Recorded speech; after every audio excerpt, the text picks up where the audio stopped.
The Heart of It. Roy West kicking in towards the centre. A distinctly Tasmanian conversation. I can feel what it will be like when Tassie plays his first game, and I just... Lynch gathers, he's got loose men everywhere, but he decides to have a pump shot, and it's an absolute ripper! 200 goals for Peter Hudson. What a fantastic effort. How did he do that? Bear kick finishes off in style. Up towards half forward, Stewart flying over the top. Oh, pulled in a beautiful mark. Well done from Scott. After all, Shredder's got the first goal. Has it done? Nichols has had the big ruck with it. Oh! Croswell!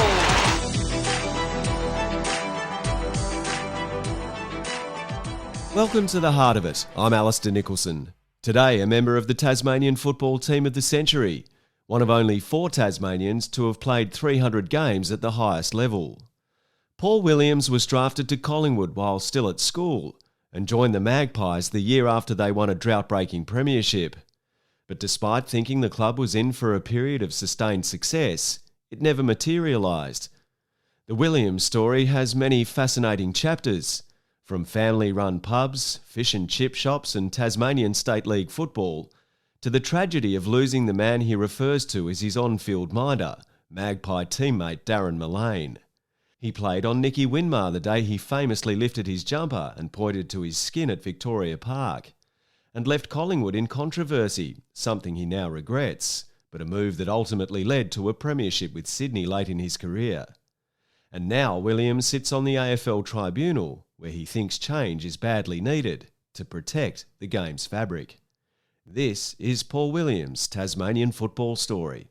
My family, we owned pubs, so did my uncles. Lived in a pub pretty much from 7 years to about 13 years old. Travelled around Tassie a fair bit, up the top of Tassie in Wynyard, where the great Lynchy's from. He thinks I'm a Wynyard person, but I'm not. Mum and Dad broke up when I was, I think, year 7. And then we went back down to Hobart, just mum and the kids. And then somehow we ended up in a fish and chip shop, and I used to have to work in the fish and chip shop, and I think that's where I put on all my weight. Like I'd cook a hamburger with a lot, and then thought that looked good, I might have one myself. So that was pretty much my childhood. We had a family shack down in Port Arthur. We used to fish a lot. It was a really good time in my life. We had our own motorbikes. We'd side saddle our motorbike up to the forestry in Wynyard and just go riding bikes all day. And then we'd come home and have a counter meal, whatever we wanted, and go to bed. So which pubs did the family own back in the day, so south and north? Yeah, so Hobart, we had Cooley's Hotel, we had the Carlisle Hotel. So had that for pretty much primary school till the start of high school. And then things changed, obviously, with mum and dad, and things were a bit tough there for a little bit, but we all stuck together and it was good. So where did you go to school, Paul? Went to Dominic College, a Catholic school in Hobart. Then in Wynyard, when I was in Wynyard, I went to St Bridget's, which was across the road from our pub. So in Wynyard, there's 3 pubs. There's the bottom pub, the middle pub, and the top pub. And we had the top pub. So very creative names. But we lived across the road from my school, so my best mate and myself used to sneak over to the pub at lunchtime and get like this sounds really bad, but it's true, a whole crayfish, get the chef to cut it in half and then give us that and foil with a bag of hot chips, and we'd sit in the bushes and eat that and then go back to the class after that. Most kids are having a Vegemite sandwich at school. You're having crayfish. Yeah, not every day, but probably once a week. Were you an okay student, or were you more interested in other things? I was okay student, but I was a bit mischief. I was a little bit of a mischief maker, where the nuns asked me not to come back in year 12 because we have a food fight. Year 11 and year 12s have a food fight every break-up, every muck-up. And so my mates and I would plan like months in advance, and we'd put all this horrible stuff in a garbage bag in the creek So you can imagine what it would smell and look like. And so we put it we'd put it in a big bucket, and we climbed up to the roof of the school.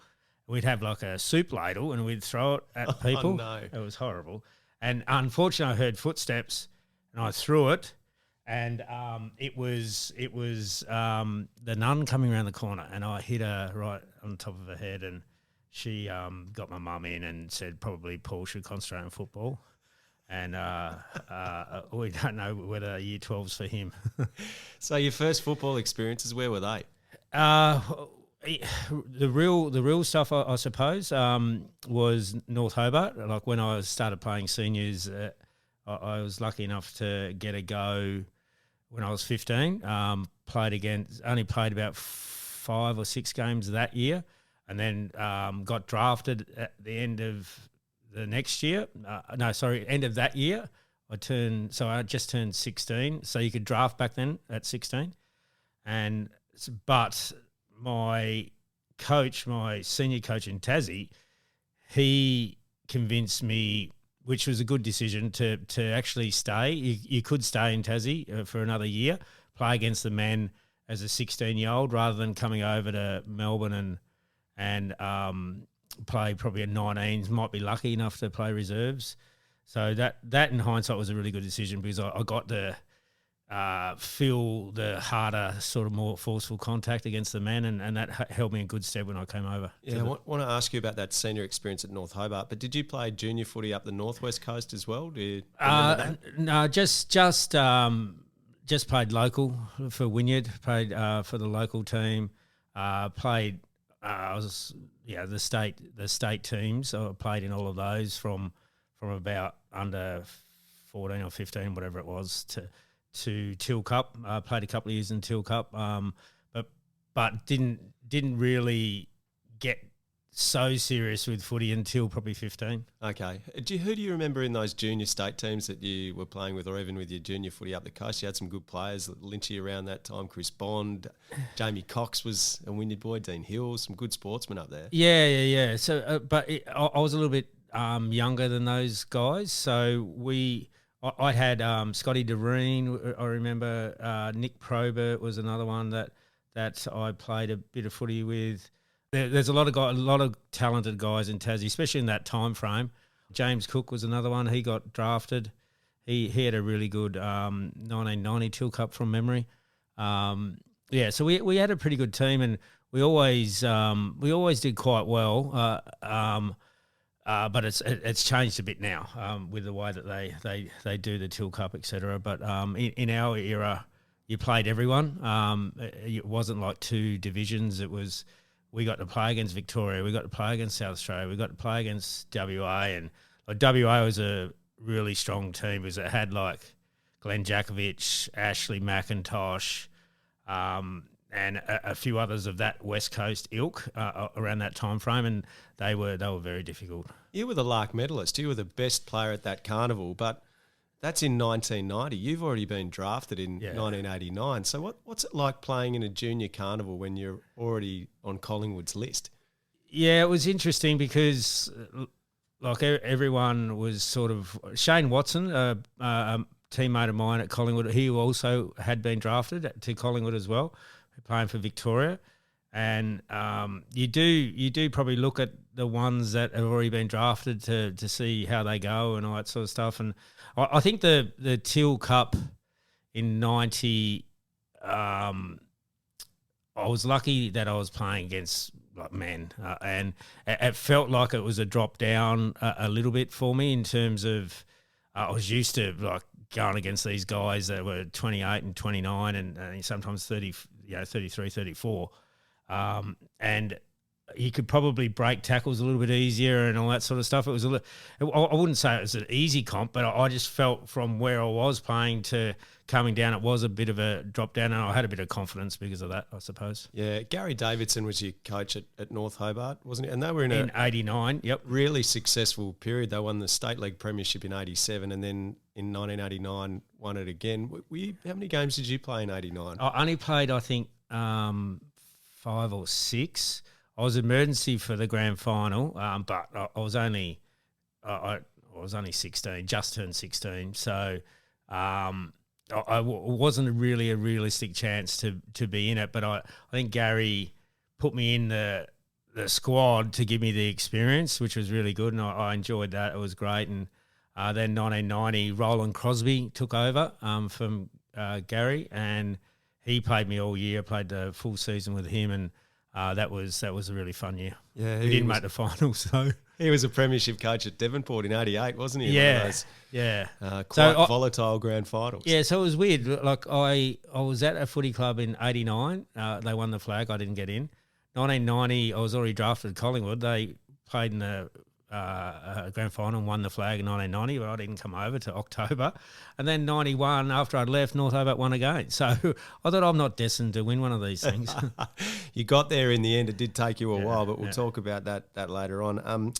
Some of the North Hobart players that you would have been playing with, I'm looking at the 89 draft. Jody Arnold, North Hobart, got picked up. You got picked up. Glenn Wilkins from North Hobart got picked up as well. And Chris Bond, who'd come down from the coast too and was playing at North Hobart at the time. David Noble was another who got taken that year. The strength of the competition, the statewide in the early days, must have been extremely strong. Yeah, it was. And Mark McQueen got drafted as well. He was North Hobart. So Steve McQueen, his brother was a really close mentor of mine. Although I was only there for 2 years, he was great for me. And seeing Mark, I got on really well with Mark. Seeing him do quite well over in Richmond was really good as well. But we did have a pretty strong side, and I think that was testament to the quality of the TFL back then. I think it was very close, if not second to the AFL. It very much rivaled SANFL and the Waffle. Because a lot of the Victorian country or SA kids would actually come to the TFL to play to see if they can get noticed there, because there was a lot of guys getting drafted out of the TFL. Yeah, and in the mid-90s, Andy Bennett coached the TFL to those great wins over all of the states, didn't he? In terms of your experience playing statewide footy at the age of 15, what's that like? Because there were some reasonably scary characters kicking around in that competition back then. I remember, there was. I remember one in particular, Darren Winter. I was only 15, I think, and he said to me that he was going to do all sorts of things to me if I went near the footy, just trying to scare me, and he was going to rip my head off, et cetera, et cetera. And I thought that's probably not ideal for me. So first opportunity I had, I tackled him as hard as I could, and unfortunately for him, he broke his kneecap and had to have a Rico on his knee.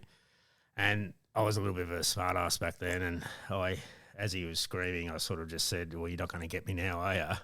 And I was so glad that I got obviously drafted, but I was gone that next year because he would have killed me if I never played against him again.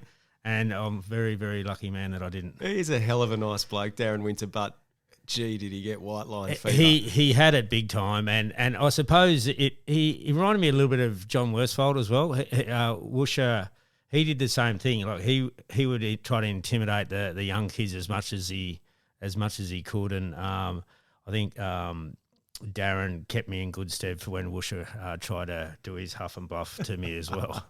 Do you remember the 89 draft, how you found out that you'd been recruited by Collingwood? Pick 70 you were, weren't you? Yeah, pick 70. No, I was fishing with my brother. I didn't even know it was on, to tell you the truth. I thought I was a good chance to go to Carlton.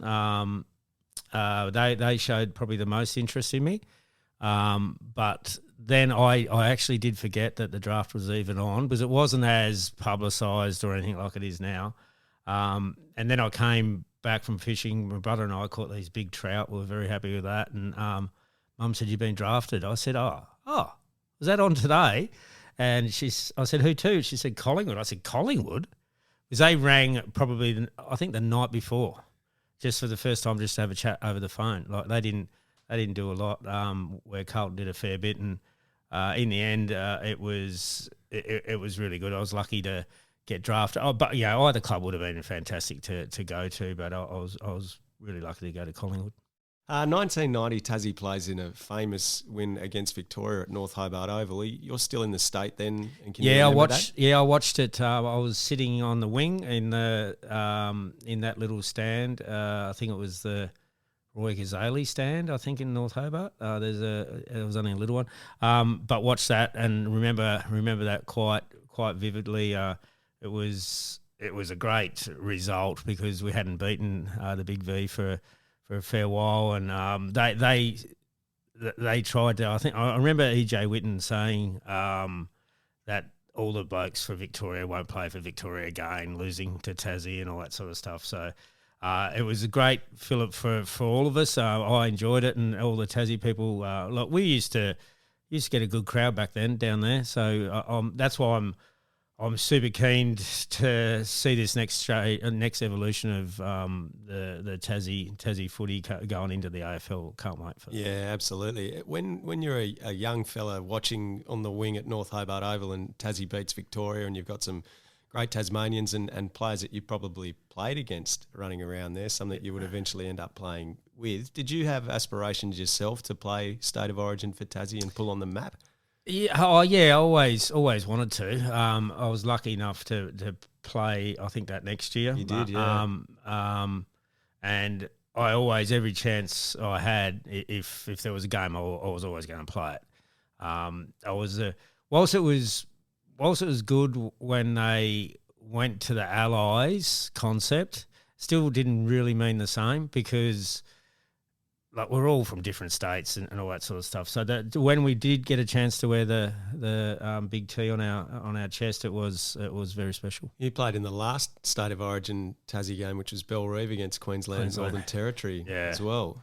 Kicked one of those trademark running goals, I reckon, to the Church Street end of the ground. Yeah, I remember that. I think we lost that game, didn't we? You did, yeah. Jason Dunstall kicked 8 that day. Yeah, I remember. I think Bucks played as well. Yep. Michael Voss played. Yeah, they had a pretty good team. We had a good team as well, though. But yeah, they were a little bit too good, and old Bungo up forward, he could kick a few goals, that kid. I don't think Lynchy enjoyed that day too much. Matthew Phoebe took what I reckon is one of the more underrated high marks in the history of football because it's not much talked about, but I think it's still to this day the best mark I've seen live at a football ground. Yeah, it was a good one, wasn't it? He sat up there for a little bit. He tells us all about it still. But he was a talent. Like, he was a real talent. And I think both the Phoebe boys through their time in Melbourne were great players, but they were the typical sportsmen that could do almost anything, play any sport, good at golf, good at a lot of things. So super talented kids, and I do remember Mouse's mark. It was a bloody ripper. Just before we get to your AFL phase, who would you say were your key influences getting you to where you got to out of Tasmania, and then what sort of helped you develop the skills that you had as a football, your speed, your power, your long kicking? Yeah, I think the first influence was probably Gary Davidson in terms of giving me a chance, giving me a taste. Then coaches-wise, it was definitely Roland Crosby. He was like a father figure almost for me. Really was honest, not so much brutal, more just honest, and didn't fluff around anything, which is exactly what I needed. And the players-wise, it was probably Steve McQueen and Chris Fagan was a big mentor as well, because he wasn't the quickest Fags, but he was super fit, and he used to take me for runs and run me into the ground a little bit, and that was really good for me because I did need to get fitter because too many fish and chips. So he was really important. Had a few more in North Hobart, Mark McQueen as well. Neil Noy was another one that was pretty good influence in my career. Ox as well up back. He was good. So I had a lot. I was lucky that I had a lot in that sort of time frame at North Hobart, and then it went into it felt reasonably seamless when I got to Collingwood, because Lee Matthews, that is, was very much a straight shooter as well. There was no fluff, as everyone knows around Lee. He just tells you as it is, and I was used to that from Roland the year before, and I really loved that, and I got on. That worked really well for me as a footballer. I wouldn't have liked being told stuff that probably wasn't make me feel better, rather than just tell me the facts and how to get better. And Lee was brilliant at that, and he was one of obviously a iconic part of my start of my career anyway. Yeah, so 1991's your first season, as you say, after Collingwood's won a drought-breaking premiership, hadn't won one since 1958.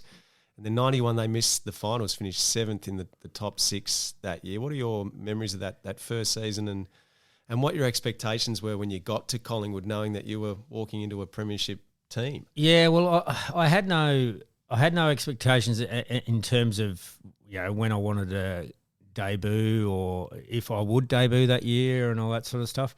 The one expectation I probably did have was, because getting drafted in 89, then following them quite closely in 1990, because I was a Richmond supporter before that.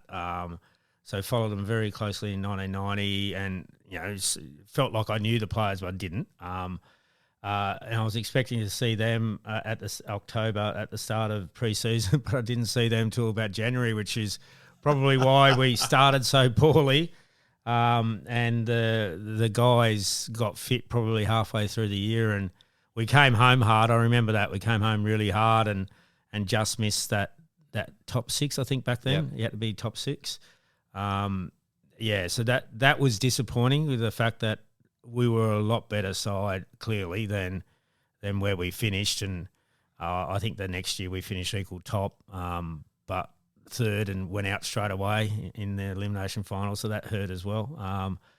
So not a lot of expectations. Definitely didn't think I'd debut round 1 after they won the flag the year before. But I think because Lee took a liking to the fact that I'd pressure a bit and tackle and chase, and my defensive side of my game as a forward was pretty good, and I always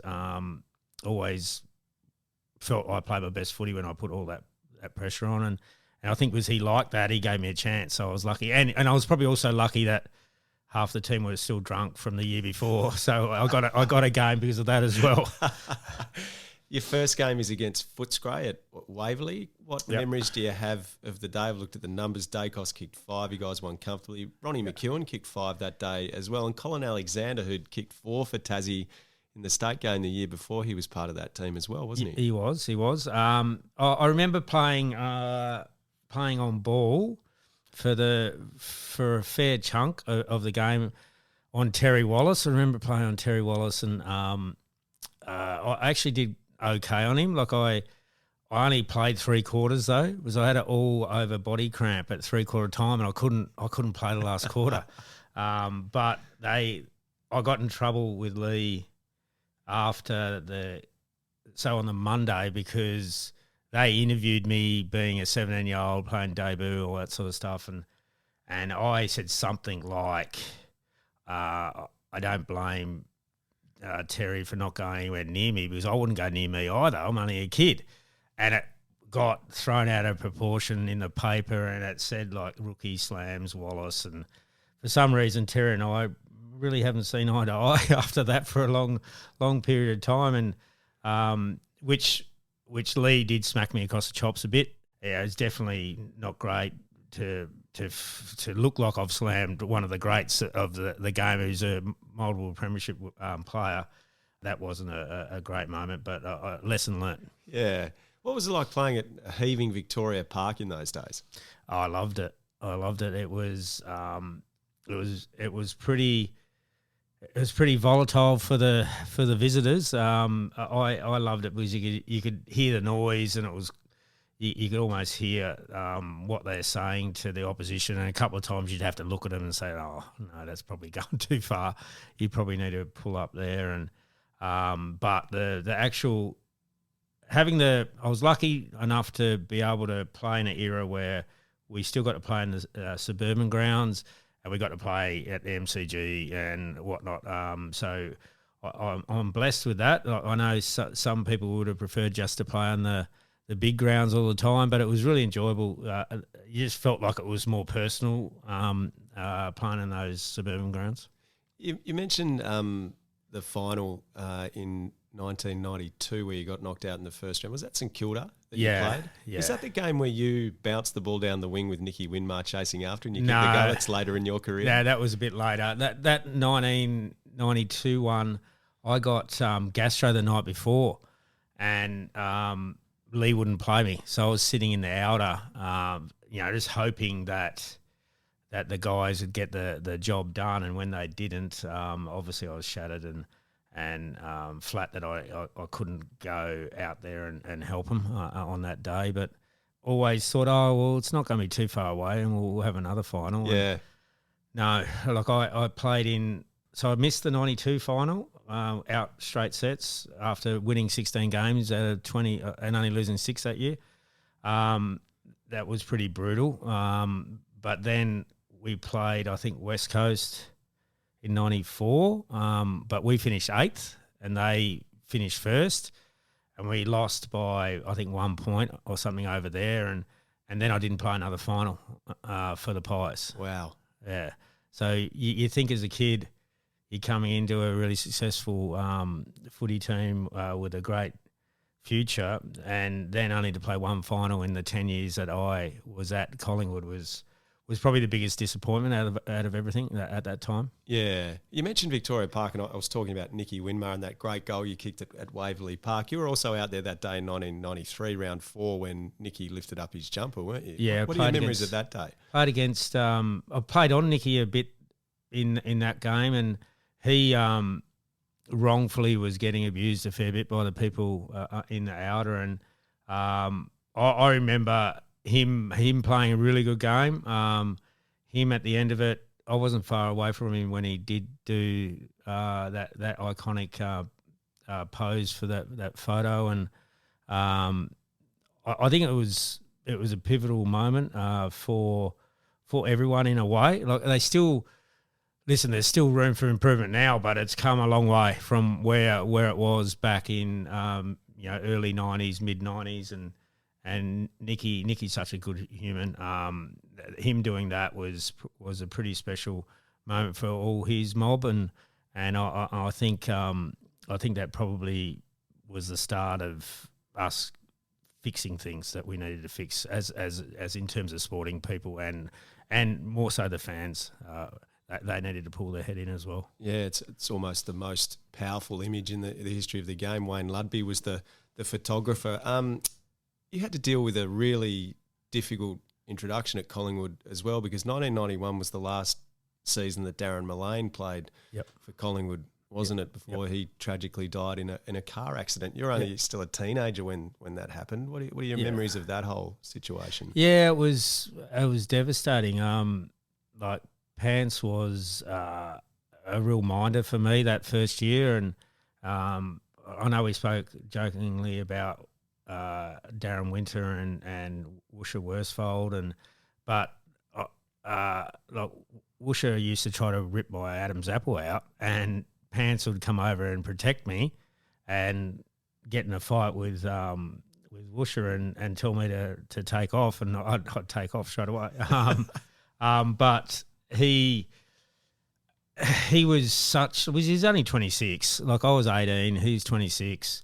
He was probably along with Dakes and a couple of us, probably our most important player. And to lose him in such tragic circumstances was I remember it was a week after the last game, and it was horrible time for the footy club, and one that you're probably a bit numb for a fair while. And he was so iconic for us. He's such a barometer, both on and off the field, for our footy club, and to lose him in that circumstance was horrible. Is it one of those scenarios where it has such a profound effect on you as a young person that you remember where you were when you heard the news and how you felt really vividly?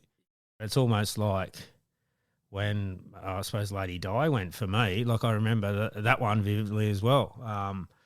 Just, horrible things. And you have to learn to deal with it. And me looking up to him so much and only being 18 was really difficult. But it was more difficult for the guys that had been with him for 8 years previous. So it was something that it took a while for the footy club to get over. So you're at Collingwood from 1991 to 2000, 189 games you played there, and then you moved to Sydney for the 01 season. Talk me through the move to the Sydney Swans. That's a fairly significant step you take in your career. Yeah, it was. And in hindsight, everything's easy in hindsight. If I had my time again, I probably wouldn't have been as emotional as what I was with my decision making. There was supposed to be a meeting that I have at my place that I wanted to have a chat to Neil Baum and Mick Moldhouse, who was my coach at the time, and Mick couldn't get there for I felt a stupid reason, and I told Neil, okay, well that shows me that he's not really too interested in me staying around. So just can you make the trade happen? And I was still contracted for another year, and Barmy said, we're not going to let you go, and I just said, well, you got to, because what's the point of holding on to me? And if I'm not happy, I'm not going to play very good football, and you're not going to get much for me, where now you might get a bit if I leave now, because I was only 27, I think, at the time. I had a relationship with Rodney Eade through the Allies. He was my coach at the Allies, and he tried to get me the year before Mick came. And when they announced that Mick was the coach, I said to Rocket, no, I'm going to stay, because I think Mick's going to fix the place and it's going to be pretty good. So if I had my time again, I probably wouldn't have been so emotional with his non-attendance to the meeting. Because I got no doubt if he had turned up, we would have worked it out. But because I cracked it that he didn't turn up, I probably showed my immaturity a little bit, not to just go, well, let's just still have that meeting. Let's get that done, and then if we can't see eye to eye, we'll shake hands and move on. So how was the meeting framed? Was he invited along with the pretext that I want to discuss my footballing future with you? Yeah, it was. It was, I'm not happy. I need to have a conversation. I need to work out whether I stay here or I leave, basically. So there's a case that you could have remained a Collingwood player for the rest of your career, is there? Or do you think inevitably you were always going to leave? No, I definitely could have remained. There's no doubt I could have remained a Collingwood player for the entirety. Got on well with everyone there. I just wasn't happy with a few things, and just wanted to probably get some confidence that were because I felt like we were down the, and you don't have much say in this as a player, but unluckily we weren't recruiting great. Like we were down the bottom, and our draft picks weren't probably as good as what other clubs are doing and all that sort of stuff. And I just felt like we sort of got used to not achieving what we should achieve. And deep down, I was, when you play the sport to win, like everyone plays to win, and because we weren't winning, and I felt there was a fair chunk of, we had a core group that worked our backside off to excuse me our backside off to be as good as we could be, and it was just that middle to lower tier that probably weren't doing as much as what they probably should have. And I just wanted to have a conversation. That's all I wanted. I just wanted to have a conversation and just probably, shake me up, but also make the club wake up a little bit in terms of, we've got to be better. Unfortunately, didn't get the chance to do that. And in hindsight, lucky, went to the Swans and went to a great club. Swans are a great club, and I'm a life member there and a Hall of Famer. Yeah, I've got all the I've got a lot of respect for them, and we achieved a fair bit in the time that the small amount of time that I was there, and whilst that I cherish those moments. It's weird. I said to Graham Wright, it's really weird when you leave and you have success sort of at both clubs, more so individually at Collingwood, and I had probably both at Sydney, both individually and team wise.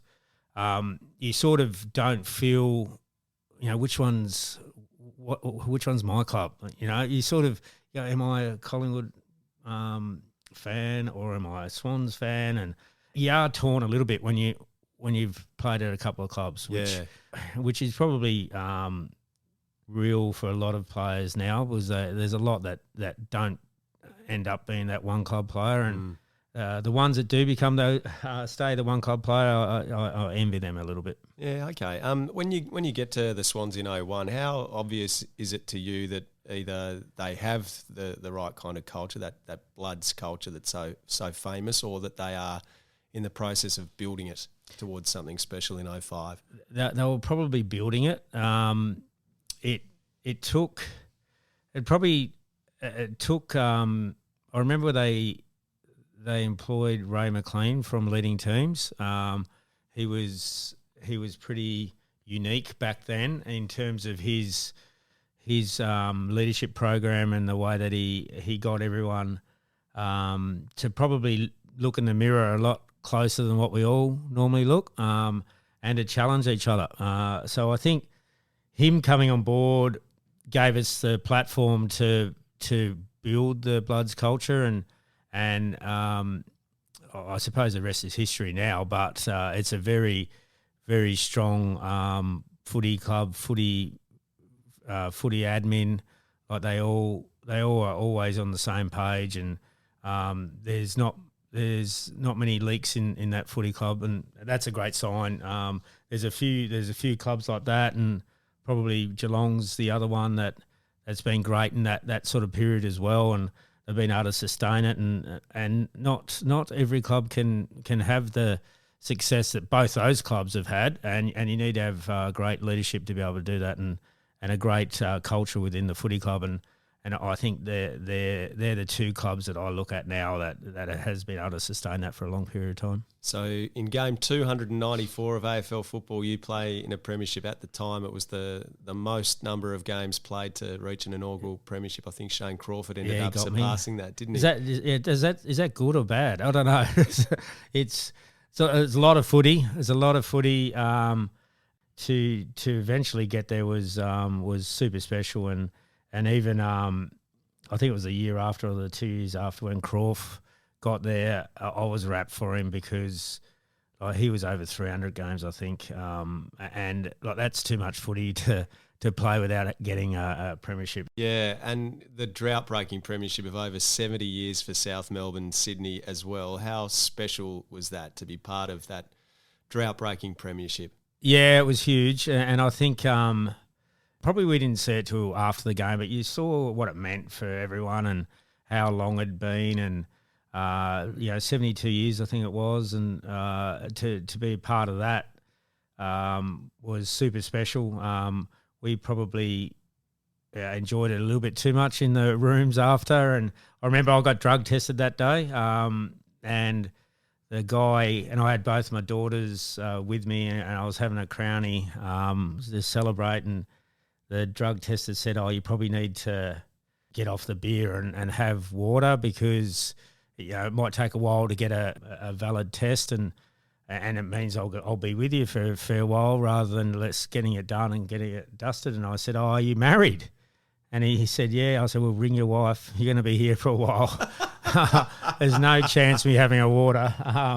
So I proceeded to have 4 or 5 very quick beers and had the test and it passed and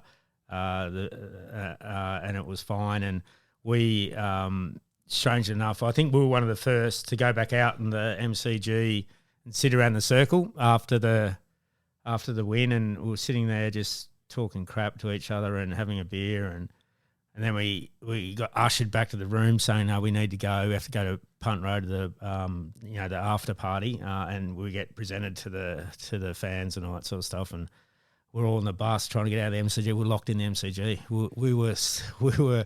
We were so badly timed that they locked us in, so we had to get someone to come and let us out. We were about an hour and a half late for the function. And it all went sideways after that, but it was a pretty good night. Post playing career, you go into coaching. So you were an assistant at Melbourne, the Western Bulldogs, and Carlton. Just touching on that briefly, Yep. Western Bulldogs experience puts you in the coach's box with Rodney Rocket Eade. Yeah. What was that like? There is a bit of famous footage kicking around that you're a part of involving Yeah. Will Minson. Yeah, no, I was next to Rocket that day, and it was I don't know how that got out, but it did get out. But like whilst everyone probably only sees the crazy side of that and Rocket, he was so functional when he was white lining everything in the box, and he could see everything within reason because he was a little bit half blind back then. But the great man's, he was the best tactical coach I ever had.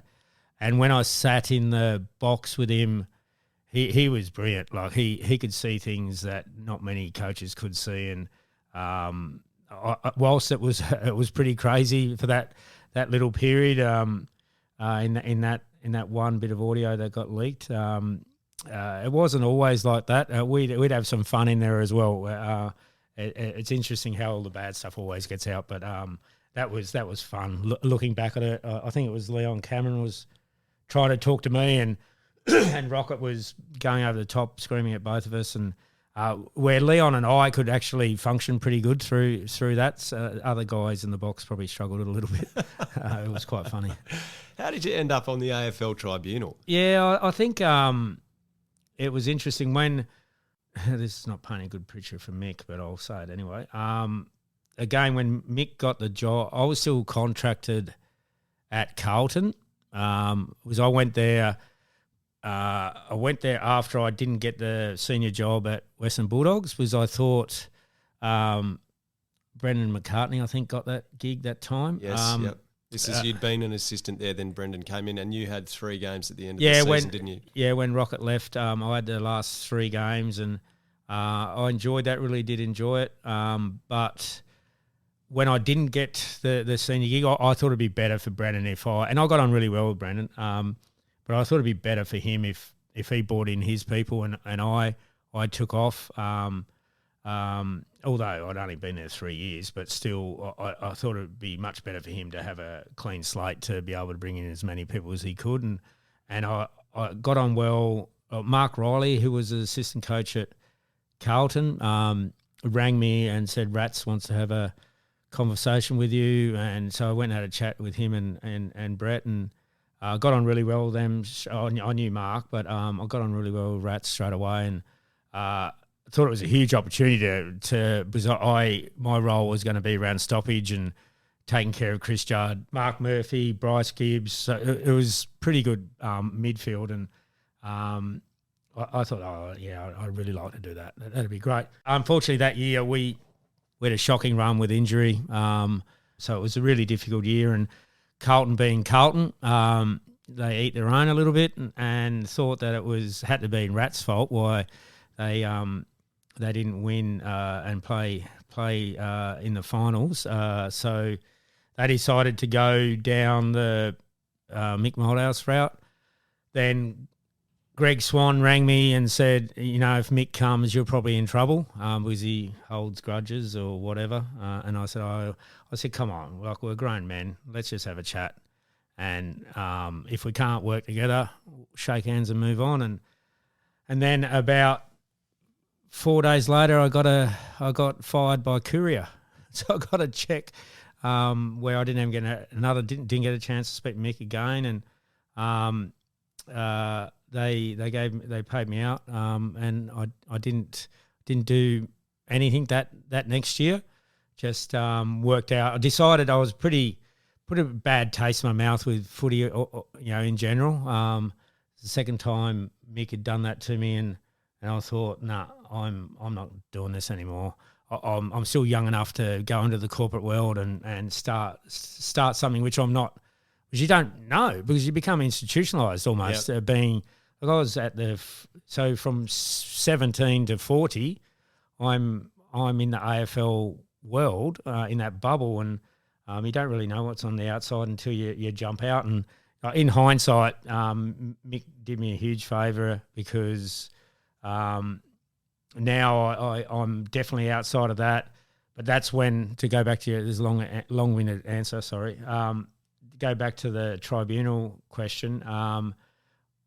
I got asked, after I had that year off, I got asked to see if I wanted to do it, and I thought, listen, it'd be good to keep my finger on the pulse a little bit, so that even with my job in the corporate world, where we go in front of customers and all that sort of stuff, it's actually nice to be able to say you still have something to do with AFL, albeit the most controversial part being on the tribunal. But been doing that for about 11 years now, and whilst it's changed a hell of a lot in that time, it's been enjoyable. What is the most controversial case that you've had to adjudicate? Any spring to mind? I can't go into great detail because I'll get sacked. But there's always those ones where, is it a football act, or is it for want of another word, a dog act behind the player or anything like that? And the whole reason why us past players are on the tribunal is to identify which one's which. If it is something which is more in that football act, we should be able to try to get that player off. Ever since the Cripps reversal of the appeal, the tribunal's gone a bit more legal. They've had to be more watertight. There can't be any loopholes in terms of any legal chance for someone to get off when they probably shouldn't have gotten off. So whilst Carlton did everything right by their player and doing the best to get him off, and he ended up winning the Brownlow, I think, that year as well. That would never happen again. Like how watertight it is, and how how particular we are in our description of why someone got suspended or why they didn't. Whilst it's quite frustrating for probably media and fans and even us at times, because like a case that would normally take 45 minutes now takes 3 hours. Yep. Because of all the legal crap that goes on. Now, I hope that common sense prevails at some point, that we can probably will never go back to the way it was, but there's got to be a hybrid where we can make sure that the right result happens and someone can't get off through a legal loophole. That's what I hope happens, and it'll be interesting to see what happens next year. Like I think personally that there should be some sort of cap on time frame that a club can defend their player in terms of like even if it's 45 minutes. Like we can get enough information in 45 minutes, even if you bring in the experts and all that sort of stuff. So some of them go for an hour and a half, 2 hours, and they repeat themselves, and it's quite frustrating at times. Yeah. Just rounding off, you mentioned, am I Collingwood? Am I Sydney? I barrack for Collingwood. I live in Melbourne, but there's another party that's come to the table, Paul, and that is the Tassie Devils. How connected do you feel to the newest franchise? That could be the one that gets me across the line. No, I'm very connected. I am super excited. I know when Alistair Lynch reached out to form a sort of like a group of ex-Tassie people, not just players, just ex-Tassie people that have had something to do with footy over the journey. Pretty much everyone's jumped on board. So all of us ex-Tassie boys super keen for this to get going. Can't wait to go to the first game. Absolutely, we'll be blocking out that part in the calendar for sure, and it's going to be a memory that will live with me forever, and one that it's long overdue. Like we should have had a team in the AFL probably the same time as what Gold Coast got theirs. So whilst it's been disappointing that we've had to wait so long, it's great that it's finally happened, and we're all, like, I'm an inaugural member at the minute, and will be forever.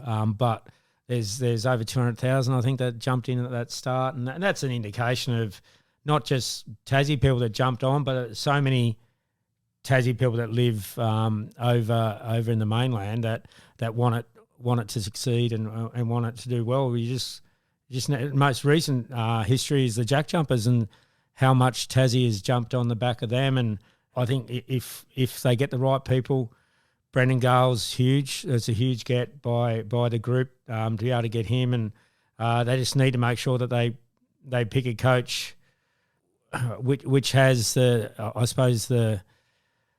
ability to build a team up, the ability to have a footy club united, and having Benny Gale there for that first little important pillar is huge. Now they just need to get the right coach, and hopefully they pick wisely. All right, I always close these out with a quick couple of short, sharp questions. So let's start with that topic. If you could pick one coach, the ideal coach to coach the Tasmanian men's team tomorrow, who would it be? You can have whoever you like. Yeah, it's a good question, and I'll keep going back to I'd love them to have a Tassie flavour, and if I was them, I'd be probably banging on Chris Fagan's door. Okay. Any player in the competition, you just get to take whoever. I reckon Harley Reid might be all right. Might slot him in there somewhere. Best Tasmanian footballer of all time? I didn't watch him, but probably Darryl Baldock or Peter Hudson. I think those two. Royce Hart's another one that sticks out. I don't think you can go past those guys. Best Tasmanian player you played with or against? Oh, good question. Best Tassie player I played against, Lynchy or Richo, Matty Richardson. I didn't obviously play on either of those dudes, but Lynchy's success was huge, and Richo was just Richo. Like I loved his antics out there. He's a little sook, but he was a bloody great player. And you have friends, family, tourists, people, you're taking them down to Tasmania. Where is an absolute must-go-to that you would take them? Oh, well, my sister runs all the accommodation for the federal group in Tassie, so I'm very well-versed in where you should go. And definitely the East Coast. I love the East Coast, and the Freycinet Lodge. I don't know whether you've stayed there. You have to probably spend a couple of nights there. That's an iconic bit of property, and also just be on the East Coast there is amazing. Or Hobart. I would definitely say at Mach 1. Like Mach 1 on the water, you start at the top, you got your own little veranda out the front, and you can have a glass of champagne and watch the city of Hobart come in. So it's a beautiful, beautiful spot. But you can't miss. Tassie's got so many great spots. Paul Williams, fantastic chatting to you. Thank you. Hey, absolute pleasure. Paul Williams, a wonderful Tasmanian footballer and proud supporter of the AFL's 19th club. Our state's immense football history is all the richer for his contribution, and he still wants to contribute more. If you enjoyed listening to Paul's story, subscribe to The Heart of It or visit tasmaniafc.com for many more episodes with great Tasmanians. I'm Alistair Nicholson. I'll catch you next time.